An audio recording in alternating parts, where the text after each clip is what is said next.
علی بھائی اگلا سوال ہے، کیا ہم ظہر کا وقت داخل ہوتے ہی عصر کی نماز بھی جمع کر سکتے ہیں، یا پھر ظہر کے آخری وقت ہونے اور عصر کا وقت داخل ہونے کا انتظار کریں جیسا جمع سوری کرتے ہیں یہ حنفی علماء؟ تینوں طریقے سنت ہے جی. جامعہ ترمذی میں اور ابو داؤد میں آپ کو ڈیٹیل ملے گی کہ نبی علیہ السلام نے جمع تقدیم بھی کی ہے، جمع تاخیر بھی کی ہے اور جمع سوری بھی کی ہے. نمازوں کو جمع کرنا میرا کلپ آلریڈی ریکارڈڈ ہے. جمع تقدیم یہ ہے کہ اسی ترمذی کی حدیث میں آتا ہے کہ نبی علیہ السلام جب سفر کا ارادہ کرتے اور سورج ڈھلتا، سورج ڈھلنا شریعت میں کہتے ہیں کہ وہ نصف النہر سے نیچے یعنی ظہر کا وقت داخل ہوتا، جو آلموسٹ آج کل 12 بج کے چند منٹ کے اوپر 12:20 کے اوپر داخل ہو رہا ہے. تو وہ اگر تو وہ ظہر کا وقت شروع ہو جاتا تو نبی علیہ السلام گھاری میں ظہر اور عصر کی نماز یعنی اپنے شہر کی مسجد میں پڑھ کے نکلتے. اور ابھی اگر سورج ڈھلا نہ ہوتا یعنی فجر ظہر کا وقت داخل نہ ہوا ہوتا تو آپ علیہ السلام سفر اختیار کرتے حتیٰ کہ عصر کے وقت میں جا کے قافلہ روکتے، پھر ظہر عصر کو اکٹھا کرتے. ظاہر ہے سفر کے اندر اتنے بڑے قافلے کا پھر پورا وضو کا سسٹم، پھر پورے جانور یہ وہ پورا کرنا مشکل. تو یہ جمع تقدیم ہے یعنی ظہر کے ساتھ عصر پڑھنا. جمع تاخیر یہ ہے کہ عصر کا وقت داخل ہو جائے اور اس وقت ظہر پڑھنا. اور ایک تیسرا ہے جمع سوری. اسی حدیث میں آتا ہے، امام شافعی اور احمد بن حنبل کے کامنٹس بھی امام ترمذی نے نقل کیے ہیں کہ ظہر اور عصر اس پورے وقت میں یعنی ظہر کا وقت داخل ہونے سے لے کے مغرب تک کسی بھی وقت میں آپ نمازوں کو جمع کر سکتے ہیں مسافر. جمع تقدیم ہو، جمع سوری ہو یا جمع تاخیر ہو. سوری کہتے ہیں ظہر آخری وقت میں پڑھنا اور عصر پہلے وقت میں. یہ سر آج تو حساب رکھا جا سکتا ہے، نبی علیہ السلام کے زمانے میں تو نہیں ہو سکتا تھا کہ جی سر 3:55 پہ جناب عصر شروع ہو رہی ہے. 3:55 تو ہوتے ہی نہیں تھے، وہ تو اندازے سے ہی چلتے تھے نا. تو بالکل یعنی اندازے سے سینٹر میں. تو جمع تقدیم، تاخیر اور سوری تینوں سنت ہے. باقی وہ جو مسلم شریف میں اوپر تلے 10 احادیث ہیں 1633 سے آن ورڈ، اس میں تو عبداللہ بن عباس واضح کہتے ہیں کہ نبی علیہ السلام نے بغیر خوف کے، بغیر بارش کے مدینہ شریف میں یعنی سفر کے بھی بغیر. اس سے یہ بھی پتہ چلا کہ یہ 3 موقع ایسے ہیں جن میں تو آپ علیہ السلام کر لیتے تھے. تو وہ بتانا چاہ رہے ہیں ان تینوں کے بغیر بھی آپ نے ہمیں مدینہ شریف میں ظہر عصر کی نماز جمع کروائی اور مغرب اور عشاء کی. تابعین نے پوچھا کیوں کیا، تو انہوں نے کہا تاکہ امت کے لیے اس معاملے میں آسانی ہو جائے. اور آسانی اسی صورت، بعض لوگ جو ہے نا اس میں ایک طریقے اندر وہ ایک تابعی کہتا ہے مجھے لگتا ہے کہ نبی علیہ السلام نے جو ہے وہ مغرب آخری وقت میں پڑھی ہوگی، عشاء اول وقت میں. تو یہ اس کا خیال یہ سر یہ آپ کا خیال بالکل غلط ہے، کیونکہ یہ تو بہت بڑی مشکل ہے کہ ایک بندہ گھر سے مغرب پڑھنے گیا آپ اس کو بٹھا لیں 1 گھنٹے کے لیے کہ سر 1 گھنٹہ تے 35 منٹ بعد عشاء کا وقت شروع ہوئے گا تو 1 گھنٹہ 3 منٹ بعد تو میں مغرب پڑھاواں گا. یہ آسانی ہے؟ آپ بھی اپنی عقل استعمال کریں نا. ظہر عصر کو جمع کرنے میں یا تو کوئی حدیث پیش کریں کہ نبی علیہ السلام یہ فرماتے ہوں کہ آج کی ظہر میں اناؤنسمنٹ کرو کہ ظہر کی اذان سن کے کوئی مسجد میں نہ آئے حتیٰ کہ 1.5 گھنٹہ گزر جائے یا 2 گھنٹے اور عصر کا وقت داخل ہونے والا ہو تو 10 منٹ پہلے آ جاؤ تو میں آپ کو امت کی آسانی کی خاطر جمع کروا دوں گا. تو آسانی یہی ہے کہ ظہر کی اذان ہوئی ہے، لوگ پہنچے ہیں، آپ نے ساتھ ظہر عصر کٹھی پڑھا دی ہے تاکہ امت کے لیے مشقت نہ ہو جائے. یہ جواز ہے.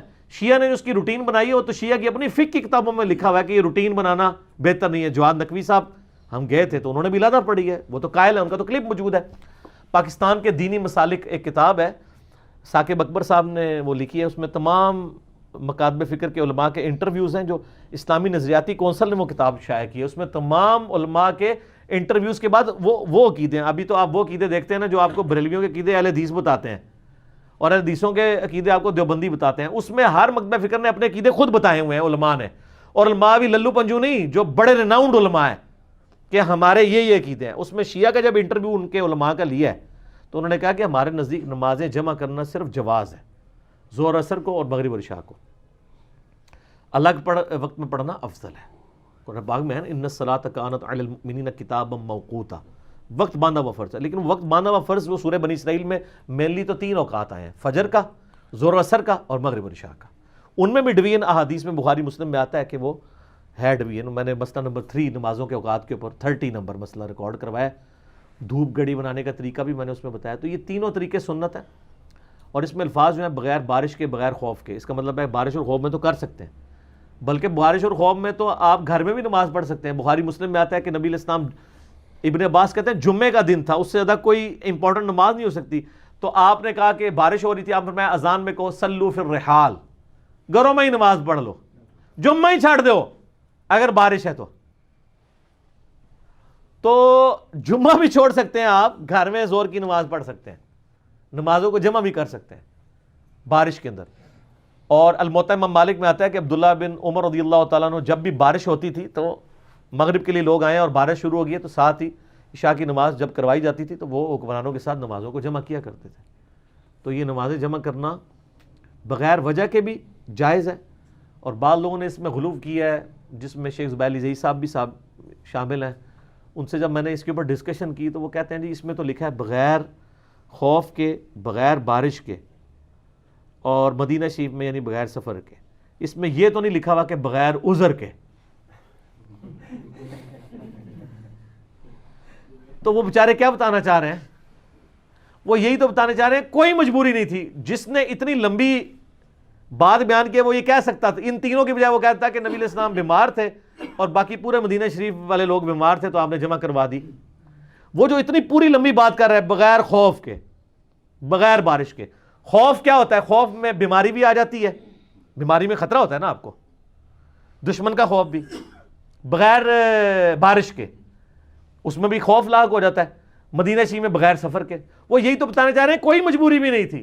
وہ کہتے ہیں اس میں الفاظ یہ نہیں ہے کہ بغیر عذر کے, حتیٰ کہ وہ ترمذی سے ایک جعلی روایت بھی وہ فضائل مال میں بھی لکھی ہوئی ہے کہ جس نے بغیر عذر کے 2 نمازوں کو جمع کیا وہ گناہ کبیرہ کا مرتکب ہوا.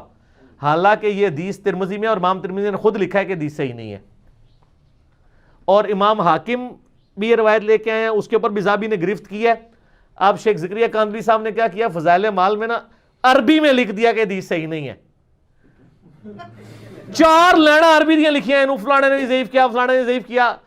اچھا تو اور اس سے پھر رزلٹ نکالا کہ نمازیں جمع نہیں کرنی چاہیے. کتنا بڑا ظلم ہے. وہ جو کچھ انہوں نے عربی میں 4 لائنیں کالی کی ہیں اس کی بجائے لکھ دیتے ہیں نا. امام ترمذی کے پورے کمنٹس کی یہ روایت ضعیف ہے. اچھا لیکن چونکہ سنی شیعہ تفریق ہو چکی تھی, ہمارے پرانے بزرگ بھی اس فتنے سے آزاد نہیں رہے ہیں. حتیٰ کہ امام ترمذی نے بھی نمازیں جمع کرنے والی جو مسلم شریف کی حدیث لی نا تو ساتھ انہوں نے لکھا کہ حدیث میں تو ثابت ہے کہ نمازیں بغیر وجہ کے جمع ہو سکتی ہیں, لیکن ہمارے امام شافعی اور احمد بن حنبل کہتے ہیں بغیر عذر کے جمع نہیں کرنی چاہیے. تو میں اسی لیے کہتا ہوں کہ بزرگ پرستی یا تقلید ایک کیفیت ہے جو آج کے بھی کسی انسان پہ طاری ہو سکتی ہے, 8 سے 1200 سال پہلے کے بھی کسی انسان پہ طاری ہو سکتی ہے. کہ تم خود لکھ بھی رہے ہو اور پھر تم رد بھی کر رہے ہو. حدیث کا رد علماء کے اقوال سے کر رہے ہو, حدیث میں تو ایسے الفاظ نہیں تھے. تو یہ یاد رکھیں چونکہ سنی شیعہ تفریق ہو چکی ہوئی تھی, لہٰذا میں اب سنیوں کی کتابیں پڑھتے ہوئے یہ بھی ذہن میں رکھ رہا ہوتا ہوں کہ یہاں پہ کہیں سنی شیعہ فیکٹر نہ لگ گیا ہو کسی روایت کے اوپر. اور وہ پکڑا بھی جاتا ہے سر, وہ کئی جگہ فیکٹر لگے ہوئے ہوتے ہیں اور وہ پکڑے جاتے ہیں. لیکن اللہ کا شکر ہے کہ اہل حدیث مکتبہ فکر میں نے یہ خوبی دیکھی ہے جی کہ وہ امام مسلم کی جو حدیثیں ہیں ان حدیثوں پہ باب بھی باندھا ہے امام نووی نے کہ سفر و حضر دونوں میں نمازیں جمع کرنا جائز ہے. تو اہل حدیث جو ہے نا بغیر خوف بغیر بارش کے بھی نمازیں جمع کرنے کے قائل ہیں. البتہ وہ آپ کو نہیں بتاتے, خود سارے مزے لوٹتے ہیں. آپ کو اس لیے نہیں بتاتے کہ ایران اور سعودیہ کی ٹسل ہے. اور میں آپ کو ایک اوریجنل لطیفہ سناتا ہوں. ایک وہ لال رومال والے ہیں نا سعودیہ والے, بغیر نام لیے, اکیڈمی کی نیو پالیسی کے تحت, لیکن میں نے اس پالیسی کے اندر بھی ہیلا نکال لیا ہوا ہے. اتنے اشارے چھوڑوں کہ پتہ چل جائے. وہ جو لال رومال والے ہیں نا سعودیہ والے, ان کے ایک بڑے بھائی ہیں جن کی اسلام آباد میں مسجد ہے, ٹھیک ہے جی, ان کے بڑے بھائی. تو 2008 کی بات ہے جب یہ فتنہ عالمی نہیں تھا, لوگوں کو پتہ ہی نہیں تھا, فتنہ عربی والا, پنجابی والا نہیں. تو میں ان سے ملنے کے لیے گیا, ان کو نہیں پتا تھا کہ یہ تو انجینئر صاحب ہیں, کیونکہ ان دنوں ویڈیوز بھی میری اس طریقے سے یوٹیوب پہ آئی نہیں تھی ابھی, زیادہ تو 2009-10 میں آنا شروع ہوئی. تو میں ان کی مسجد میں ملنے چلا گیا, ملاقات ہوئی, گپ شپ ہوئی. جب مغرب کی نماز میں نے پڑھی تو میں نے ان سے کہا جی میں نے ایک آپ سے مسئلہ پوچھنا ہے, میں ابھی نیا ہی اسٹڈی کر رہا ہوں, اس وقت میں نیا حدیث کے ذرا قریب ہوا تھا. تو میں نے کہا مجھے یہ بتائیں کہ یہ نمازیں بغیر خوف بغیر بارش کے سفر کے بھی بغیر جمع ہو سکتی ہیں؟ کہتا نہیں جی حرام ہے یہ تو. میں نے کہا کیوں؟ وہ کہتا ہے یہ تو رافضیوں کا طریقہ ہے, شیعہ کا طریقہ ہے. تو میں نے ان کو کہا کہ یہ تو صحیح مسلم میں اوپر تلے 10 احادیث ہیں اور امام نووی نے باب باندھا ہے کہ سفر اور حضر دونوں میں نمازیں جمع ہو سکتی ہیں. تو ہم اہل حدیث ہونے کا یعنی اس وقت ہم بھی تھے نا, یہ اس زمانے کی بات نہیں ہے کہ جب یہ ہم جھوم کے کہا کرتے تھے کہ نہ میں وابی نہ میں بابی, میں ہوں مسلم علمی کتابی. تو علمی کتابی انہی لوگوں نے ہمیں بنایا نا. تو میں نے کہا جی ہم اہل حدیث ہیں تو اہل حدیث کا تو مطلب ہے حدیث کو دیکھے گا. تو وہ کہتے ہیں نہیں وہ کرتے ہیں تو وہ کوئی نہ کوئی وجہ ضرور ہونی چاہیے. تو میں نے کہا یہ تو بڑی عجیب بات ہے, آپ لوگ مطلب حدیث پہ بھی چلتے ہیں. اور پھر جب میں نے مسلم شریف تھوڑا ان کو ایمفسائز کیا نا تو انہوں نے ادھر ادھر دیکھا, کوئی سن تو نہیں رہا. مجھے کہتے ہیں انجینئر صاحب آپس کی بات ہے, میں بھی نمازیں جمع کر لیتا ہوتا ہوں. آگے سنیں کیوں کرتا ہوں, وہ اس سے بھی مزے کی بات ہے. وہ کہتا ہے یہ میری بیوی جو ہے نا یہ زور کے وقت شاپنگ کے لیے نکلتی ہے تو مغرب عشاء کر دیتی ہے. تو میں پھر کیا کرتا ہوں, زور کی نماز پڑھائی, پھر کمرے میں جا کے بیوی کو پیچھے کھڑے کر کے نا عصر ساتھ ہی پڑھ لیتا ہوں. پھر آرام سے جا کے ہم شاپنگ کرتے ہیں تو مغرب ٹائم واپس آتے ہیں. یعنی خود سارے مزے لوٹ رہے ہیں لیکن آپ سے چھین رہے ہیں. تو اس کے پیچھے کیا محبت ہے؟ فرقے کی. دین کے ساتھ تو کوئی محبت نہیں ہے نا.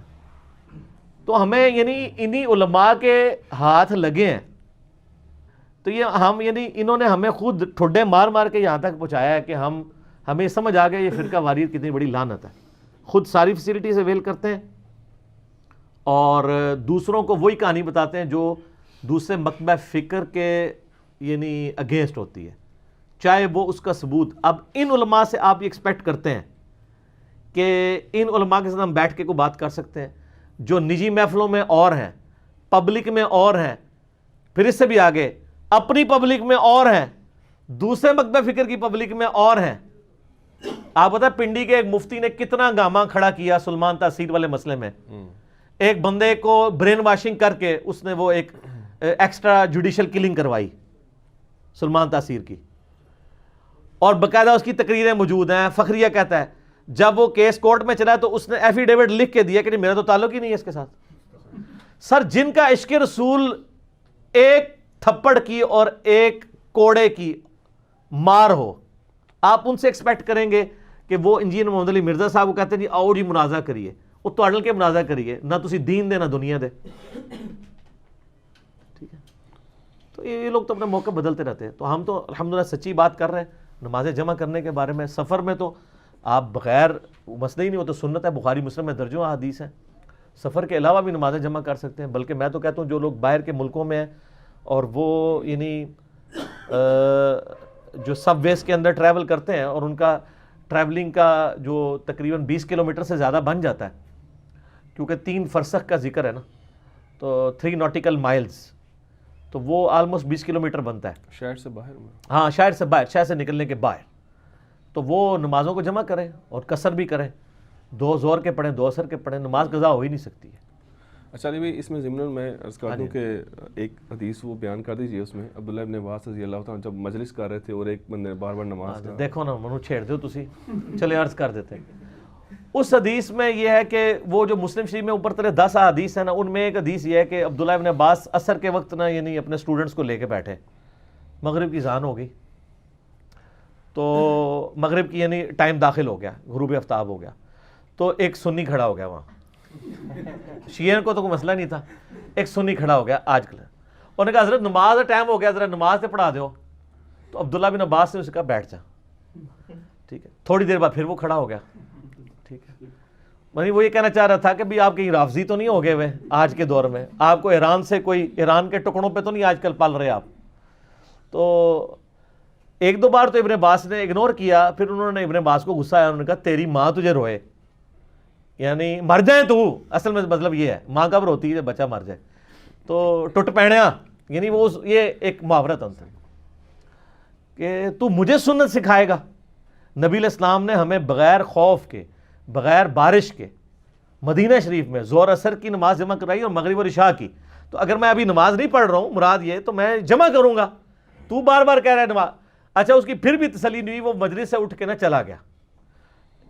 اب مجھے بتائیں یہ ایسے لوگ اگر اس زمانے میں تھے جو صحابہ کی بات سن کے بھی ماننے کے لیے تیار نہیں, تو آج انجینئر صاحب کی باتیں سن کے کیسے ہی مان لیں گے؟ ان کے بڑے بزرگ تو صحابہ سے سن کے نہیں مانتے تھے, تو تسی کہہ رہے ہو کہ میری یہ بڑا میال کی چیز حدیث ہے آج مان لیں گے, انہاں دے ابے نہیں سن مندے. وہ وہاں سے غصے سے اٹھ کے حضرت ابو ہریرہ کے پاس گیا اور کہتا دیکھو ابن عباس کس قسم کی یعنی شرانگیز قسم کی حدیثیں بیان کر رہا ہے، ٹھیک ہے، تو یہ ہمیں بھی کہتے ہیں حدیثیں کھول کھول کے بیان کرتا ہے.